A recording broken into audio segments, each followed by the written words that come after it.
बुझाए, ठंडक लाए, सबको भाए जीरा सिप। MTH का जलजीरा जीरा सिप। जीरा सिप, असली रिफ्रेशिंग, असली स्वाद, असली मजा। MTH।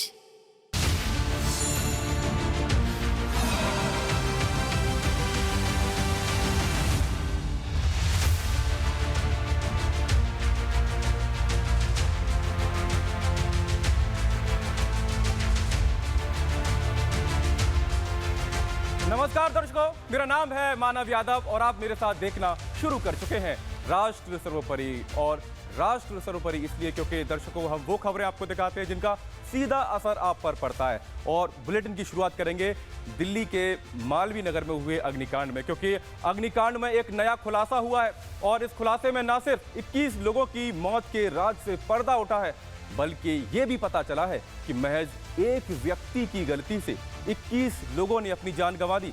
और ये शख्स लाक्षागृह बने होटल का एक छोटा सा कर्मचारी था।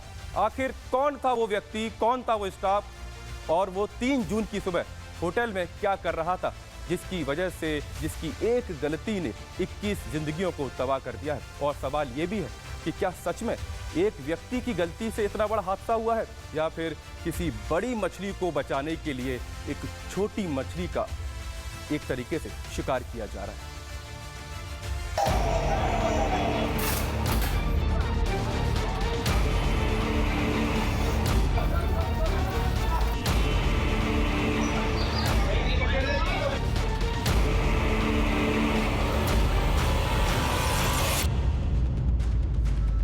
दिल्ली अग्निकांड में 21 मौत के जिस जिम्मेदार की तलाश की जा रही थी, जिसकी एक गलती ने पूरे गेस्ट हाउस को गैस चैम्बर में बदल दिया, वो है गेस्ट हाउस का शेफ केशव नेगी।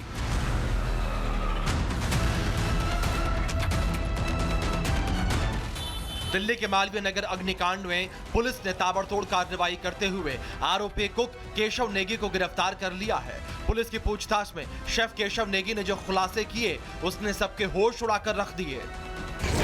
होटल में शेफ का काम करने वाले केशव नेगी ने दिल्ली पुलिस को बताया है कि गेस्ट हाउस के किचन में रखे इलेक्ट्रिक स्टोव में अचानक धमाका हो गया था। धमाके को देखकर शेफ इतना डर गया कि उसने गेस्ट हाउस की मेन लाइट की सप्लाई को ही बंद कर दिया।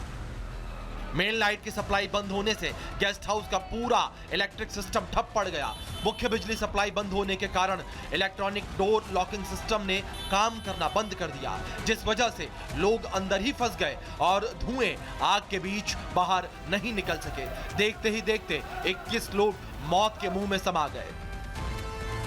मालवीय नगर अग्निकांड को लेकर शेफ ने एक बड़ा दावा किया है। दरअसल शनिवार को पूछताछ में नेगी ने, यानी जो शेफ था, उसने 6 घंटे की पूछताछ में ये बताया कि इलेक्ट्रॉनिक जो स्टोव था वो फटने की वजह से ये पूरी आग लगी थी। अब जो है नेगी को गिरफ्तार कर लिया गया है और लगातार पुलिस ये पूछताछ में जानने की कोशिश कर रही है कि आखिर किस वजह से ये पूरी आग लगी थी, क्योंकि कई दिन हो गए हैं आग की घटना के बाद। और अब जो शेफ है उसने सबसे बड़ा खुलासा ये किया है कि जो इलेक्ट्रॉनिक स्टोव था उसके फटने की वजह से ये पूरा हादसा हुआ था। सवाल ये कि 26 कमरों वाले गेस्ट हाउस का सिस्टम इतना कमजोर क्यों था? होटल में आग बुझाने के इंतजाम क्यों नहीं थे? इमरजेंसी वाले रास्ते ठीक क्यों नहीं थे? इलेक्ट्रिक स्टोव में ब्लास्ट होते ही सब फेल कैसे हो गया? गेस्ट हाउस में सुरक्षा का ध्यान क्यों नहीं रखा गया? इमारत का फायर सेफ्टी इंफ्रास्ट्रक्चर दुरुस्त क्यों नहीं था? भीषण अग्निकांड के मामले में दिल्ली पुलिस अब तक 4 लोगों को गिरफ्तार कर चुकी है। घटना के बाद सबसे पहले मुख्य आरोपी होटल मालिक लवकेश बजाज को गिरफ्तार किया गया। लवकेश पर गैर इरादतन हत्या और सुरक्षा नियमों की अनदेखी की धाराओं में मामला दर्ज है। होटल के कुक केशव नेगी की लापरवाही को ही आग लगने की मुख्य वजह माना जा रहा है, इसलिए केशव भी शिकंजे में है। होटल के कामकाज और प्रबंधन से जुड़ी हुई स्वीटी सरकार और पुष्पो सरकार पर भी गंभीर आरोप है। दोनों को दिल्ली पुलिस गिरफ्तार कर चुकी है।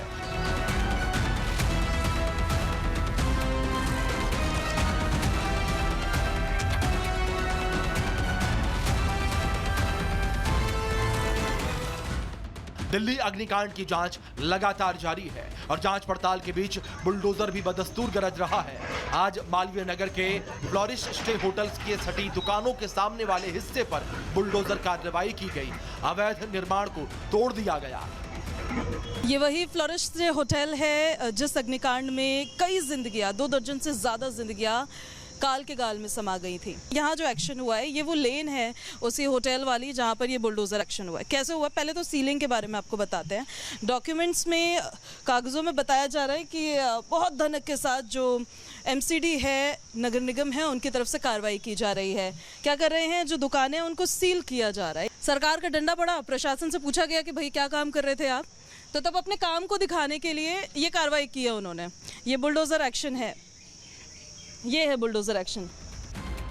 दिल्ली सरकार के एक्शन से मालवीय नगर के दुकानदार घबराए हुए हैं। व्यापारियों का कहना है कि उनकी कोई गलती नहीं है, सारी गलती सरकार की ही है। प्रशासन भेदभाव कर रहा है। ये हमारे साथ गलत किया गया है। ये हमारी कोई कमी नहीं है, सरकार की कमी है। पैसे खा लेते हैं। मैं 47 साल से व्यापार कर रहा हूँ इलेक्ट्रिकल का। आज मुझे ये परेशानी झेलनी पड़ रही है इन होटल मालिकों की वजह से। प्रशासन की तरफ से ये पैसे खा के चले जाते हैं। स्टेप था सिर्फ चढ़ने का ऊपर दुकान पे, और कुछ नहीं था, कोई अनऑथराइज नहीं था। मेरे शटर से बाहर नहीं है, कुछ नहीं है। और इनके नहीं तोड़े गए, जिनके होटलों के आगे यहाँ हमारा तोड़ा गया। खैर, सिस्टम अभी जागा हुआ है तो उसे सही और गलत में फर्क नजर नहीं आ रहा है। सिस्टम को हर रोज कार्रवाई करनी है, ताबड़तोड़ एक्शन की फाइलें बनानी है। इसलिए 6-6 महीने पुरानी शिकायतों की भी सुध ली जा रही है। देखते हैं दिल्ली का सिस्टम कब तक राजधानी को अवैध निर्माण मुक्त बना पाता है। Bureau report, Republic Bharat. और दर्शकों, यही सिस्टम के काम करने का तरीका होता है। आप सोचिए कि 6 मंजिला होटल में आग लगी और कार्रवाई हो रही है फुटपाथ के ऊपर। जो नालियों के ऊपर छज्जा बनाया जाता है छोटा सा, उसे बुलडोजर से तोड़ा जा रहा है। और जिस होटल में आग लगी थी वो होटल आज भी खड़ा हुआ है। चलिए अब आगे बढ़ते हैं और आपको दिल्ली से लेकर चलते हैं राजस्थान के जयपुर में, क्योंकि जयपुर में 12वीं की एक छात्रा की संदिग्ध परिस्थितियों में हुई मौत लगातार मिस्ट्री बनी हुई है। परिवार पुलिस पर जांच में ढिलाई बरतने का आरोप लगा रहा है और परिवार को शक है कि बेटी की मौत में कांग्रेस विधायक के करीबी का हाथ हो सकता है और इसीलिए पुलिस मामले को रफा दफा करने में जुटी है। वहीं पुलिस इसे महज आत्महत्या बता रही है। 12वीं की छात्रा का शव मिलने से पहले वो छात्रा 12 घंटे गायब रही थी और इसीलिए परिवार सवाल उठा रहा है कि कहीं विधायक के रसूख के चलते उनकी बेटी को कहीं इंसाफ मिलने से वो वंचित न रह जाए।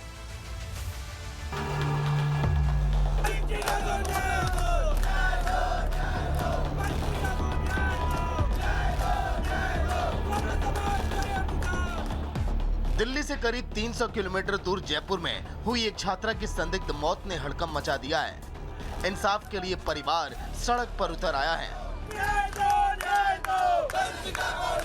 16 साल की छात्रा की संदिग्ध मौत का आरोप रसूखदारों पर लगा है। परिवार पूछ रहा है कि आखिर बेटी ने क्या बिगाड़ा था जो उसको मार डाला। दरअसल जयपुर की सोसाइटी में 12वीं क्लास में पढ़ने वाली 16 साल की छात्रा की लाश एक अपार्टमेंट की पहली मंजिल के पोर्च पर मिली थी। लाश मिलने के करीब 12 घंटे पहले नाबालिग गायब हुई थी और घर से करीब 1.5 किलोमीटर दूर अपार्टमेंट में लाश मिली। छात्रा की मौत को संदिग्ध बताते हुए परिजन धरने पर बैठ गए। नामजद आरोपियों की गिरफ्तारी की मांग पर अड़े हैं। परिजनों ने पोस्टमार्टम के बाद छात्रा का शव भी लेने से मना कर दिया है, तो दूसरी तरफ प्रशासन ने परिजनों को ही नोटिस थमा दिया। प्रशासन ने राजस्थान मृत शरीर का सम्मान अधिनियम का हवाला देते हुए 24 घंटे के अंदर छात्रा के अंतिम संस्कार के निर्देश अब दिए हैं। लेकिन परिवार चाहता है कि जब तक आरोपियों पर शिकंजा नहीं कसा जाएगा तब तक छात्रा का अंतिम संस्कार नहीं करेंगे। सर घटना यही थी, परसों 7:30 बजे से वो गायब थी। मतलब साइकिल चला रही थी, साइकिल चलाती चलाती वो 8 बजे तक घर पे वहाँ पे नहीं आई दुकान पे। तो उसके बाद हमने ढूंढा करा, 10:30 बजे फिर हमने रिपोर्ट दर्ज करवाई थाने में। रिपोर्ट दर्ज वंशिका की और वो उस लड़के की भी रिपोर्ट नाम दर्ज रिपोर्ट करवाई, योगेंद्र मीणा। उसके बाकायदा मोबाइल नंबर वगैरह सब दिए हुए हैं। उसके बाद में पुलिस वालों ने कोई कार्रवाई नहीं करी। 10:30 बजे बाद अगर वो कार्रवाई करते तो मेरी बेटी जिंदा मिलती आज। परिजनों के मुताबिक जब बेटी देर रात तक घर नहीं लौटी तो उन्होंने दोस्तों और रिश्तेदारों में अपनी बेटी की तलाश की। जानकारी नहीं मिलने पर परिजनों ने पुलिस में गुमशुदगी का मामला दर्ज कराया, जिसके बाद शनिवार सुबह छात्रा का संदिग्ध हालत में शव मिला। परिजन इसे हत्या का मामला बता रहे हैं। बेटी को इंसाफ दिलाना चाहती हूँ, योगेंद्र मीणा को सजा दिलाना चाहती हूँ। उसको सजाए मौत होनी चाहिए, सजाए मौत। परिजन का आरोप है कि एक लड़के ने इंस्टाग्राम के जरिए उनकी बेटी को फंसाया था। दोस्ती कर इंस्टाग्राम पर बात करता था और खुद को विधायक का रिश्तेदार बताया था। 5-7 दिन पहले जब बेटी ने लड़के से बात करने से मना कर दिया तो उसने धमकाया था कि कोई मेरा कुछ नहीं बिगाड़ सकता। चलिए इस पूरे मामले का रसूखदार कनेक्शन आपको बता देते हैं। छात्रा के परिजनों के मुताबिक आरोपी कांग्रेस जिलाध्यक्ष और विधायक इंदिरा मीणा का करीबी रिश्तेदार है। इसी वजह से पुलिस कार्रवाई में ढिलाई बरत रही है। पुलिस मौत के मामले को सुसाइड बता रही है। पुलिस की ओर से सभी पहलुओं पर जांच की जा रही है। सवाल यह है कि आखिर पोर्च की छत पर लाश कैसे पहुंची? क्या अपार्टमेंट में लगे सीसीटीवी में मौत की मिस्ट्री छिपी हुई है?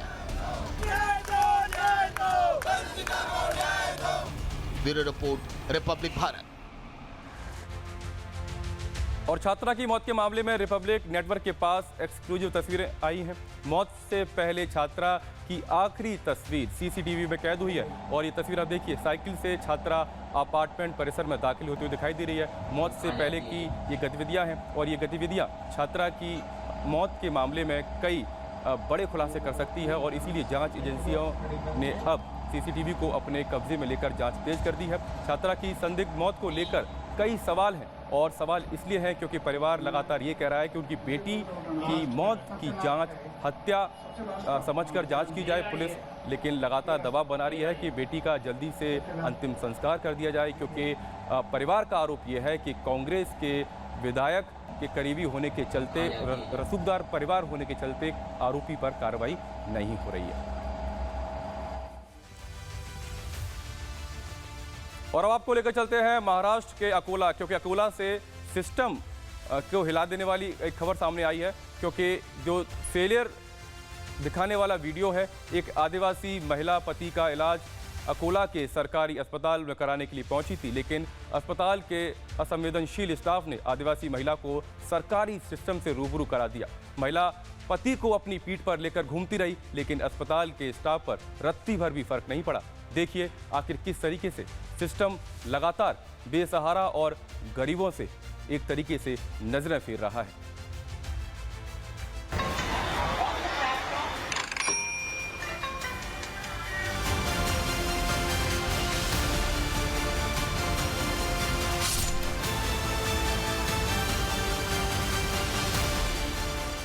आप इसे एक पत्नी की हिम्मत और साहस कहेंगे या फिर निकम्मे सिस्टम का फेलियर?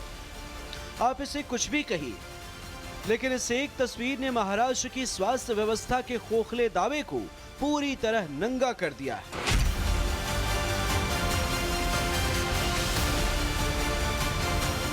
ये तस्वीर 54 लाख करोड़ से ज्यादा की जीडीपी वाले महाराष्ट्र की। वही महाराष्ट्र जहां खुशहाली के दावे किए जाते हैं, जहां देश की आर्थिक राजधानी का अस्तित्व बसा है, फिर भी एक पत्नी को अपने बीमार पति को पीठ पर लेकर अस्पताल में भटकना पड़ा। वायरल वीडियो को लेकर दावा है कि अकोला के सरकारी अस्पताल में बीमार पति को लेकर पहुंची आदिवासी महिला को जब अस्पताल में न तो स्ट्रेचर मिला न ही व्हीलचेयर, तो आदिवासी महिला ने पति को अपनी पीठ पर उठा लिया। कई घंटों तक अस्पताल में महिला पति को यूं ही कंधों पर लेकर घूमती रही, लेकिन सिस्टम ने महिला की रत्ती भर भी सुध नहीं ली। दावा है आदिवासी महिला पीठ पर बीमार पति को लेकर इलाज के लिए मदद मांगती रही।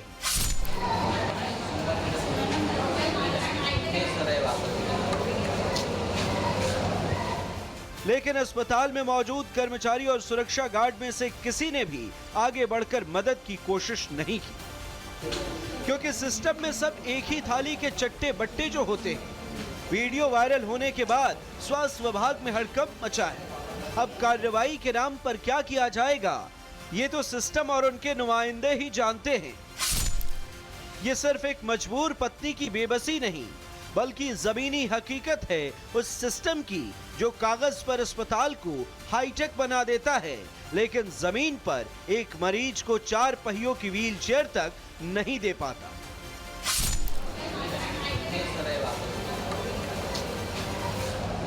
अकोला के गवर्नमेंट हॉस्पिटल में ये जो घटना घटी है ये बहुत दुखद है और अस्पताल के डीन ने एक इंटरनल इंक्वायरी बिठाई है और रिपोर्ट मंगाई है। लेकिन हम अनुरोध करेंगे स्वास्थ्य मंत्री से कि वो इस घटना का रिपोर्ट मंगाए और जो दोषी पाए जाते हैं डॉक्टर हो या कर्मचारी हो उनके ऊपर एक्शन ले, और हम आशा करेंगे और विश्वास करेंगे कि सरकार इसके ऊपर कड़ी कदम कर वहाँ की जो गरीब जनता है उनको न्याय दिलाएगी। हर चुनाव में लाख दावे और वादे किए जाते हैं। सरकारी अस्पतालों को अमेरिका जैसा और स्कूलों को लंदन जैसा बना देंगे। सत्ता में आने के बाद पैसा भी पानी की तरह बहा दिया जाता है। इस पैसे से स्कूल और अस्पतालों की दीवारें चमक उठती हैं, लेकिन अंदर की व्यवस्था काली ही रह जाती। तभी तो एक पत्नी को खुद ही स्ट्रेचर, खुद ही एम्बुलेंस और खुद ही व्हील चेयर बनना पड़ता है। Bureau report, Republic Bharat. दर्शकों, आपने हाल ही में काशी में गंगा नदी के बीचों बीच नाव पर सवार होकर नॉनवेज खाने का वीडियो देखा होगा, और इस वीडियो के सामने आने के बाद काफी बवाल भी मचा था। लेकिन अब काशी में मीट, मछली, मांस बेचने वालों के लिए नए नियम, कायदे और कानून बनने जा रहे हैं। वैसे खाना वेज हो या नॉनवेज, सभी को अपनी पसंद का खाने का अधिकार है, लेकिन छूट ऐसी भी नहीं होनी चाहिए कि किसी दूसरे धर्म के लोगों को परेशानी हो जाए। काशी प्रशासन ने इस फैसले को भी इस नज़र से देखा जा रहा है, और अब तय हुआ है कि मीट की दुकानें काशी के चुनिंदा स्पॉट पर ही देखने को मिलेंगी।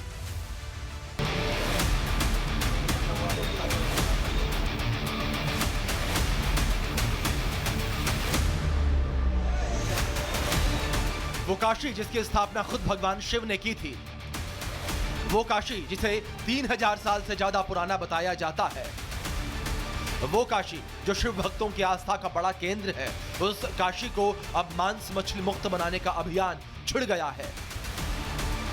पिछले 12 साल से वाराणसी लगातार बदलाव के दौर से गुजर रहा है। काशी विश्वनाथ धाम कॉरिडोर हो या फिर नमो घाट का विकास, देश के पहले रोपवे का निर्माण और अब मांस मछली की बिक्री पर रोक से ये साबित हो गया है कि काशी में आधुनिकता के साथ साथ धार्मिक आस्था का भी ख्याल रखा जा रहा है। धार्मिक और सांस्कृतिक नगरी काशी को ज्यादा स्वच्छ, सुंदर और वास्तविक बनाने की दिशा में वाराणसी नगर निगम ने एक बड़ा फैसला लिया है। नगर निगम ने शहर के अंदरूनी इलाकों में संचालित मीट, मांस और मछली की दुकानों को चरणबद्ध तरीके से शहर की बाहरी सीमाओं पर विकसित किए जाने वाले विशेष मीट मार्केट में स्थानांतरित करने की योजना को मंजूरी दे दी है। मतलब काशी के अंदर अब मांस बेचना पूरी तरह से प्रतिबंधित कर दिया गया है। तीर्थ क्षेत्र में मांस मदिरा तो बिल्कुल नहीं बेचना चाहिए। यह हार्दिक मेरा निवेदन है योगी जी से और मोदी जी से। और इस समय तो भारत सनातन लोग हैं, इस समय तो कानून जो है लागू कर सकते हैं, क्योंकि मांस मदिरा तीर्थ में चाहे बहुत से दुष्कर्म तीर्थ में ये नहीं होना चाहिए। तो बहुत ही स्वागत है कि मांस मछली शहर के बाहर कहीं एकांत में एक जगह बिके, अच्छा है। मीट की दुकानों के लिए शहर के बाहर 5 जगहों को चिन्हित किया गया है। काशी विश्वनाथ मंदिर के 2 किलोमीटर के दायरे से पहले ही मीट बेचना प्रतिबंधित है।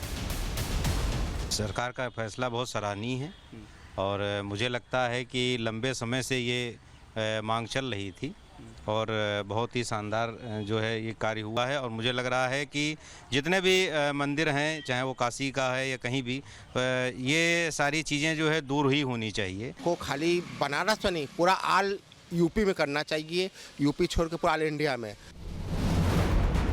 नगर निगम का कहना है धार्मिक महत्व वाले क्षेत्रों को व्यवस्थित करने और शहर को अच्छा स्वच्छ बनाने के उद्देश्य से ये कदम उठाया गया है। प्रशासन का कहना है कि मीट खाने वालों को रोका तो नहीं जा सकता, लेकिन कारोबार को सुनियोजित तरीके से संचालित किया जा सकता है। नगर निगम के फैसले से श्रद्धालु खुश नजर आए।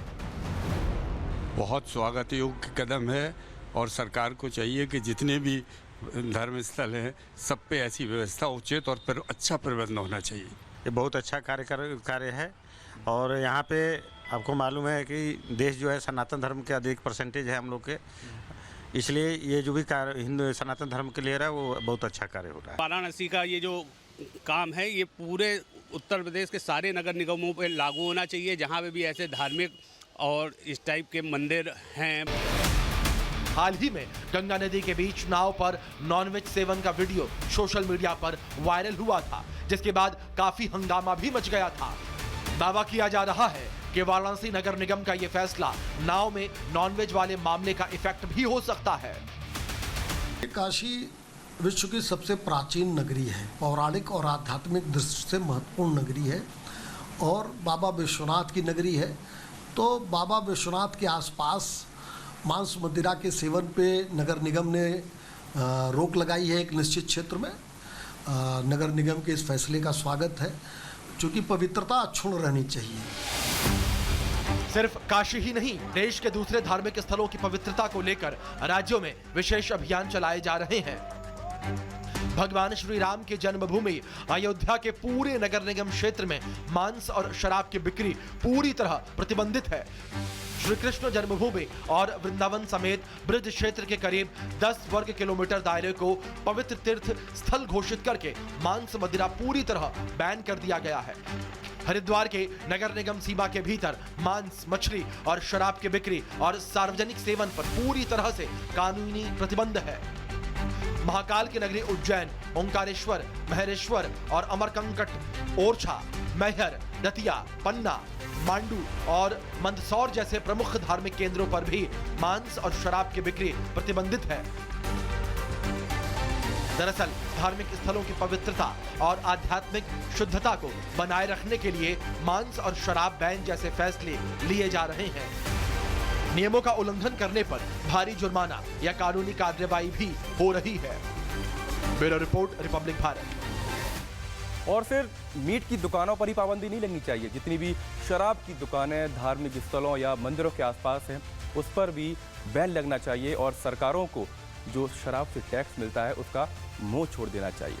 तो दर्शकों, आज के लिए राष्ट्रीय सर्वोपरि इतना ही। कल फिर आपसे मुलाकात होगी ठीक रात 8 बजे। तब तक के लिए देखते रहिए रिपब्लिक भारत। नमस्कार।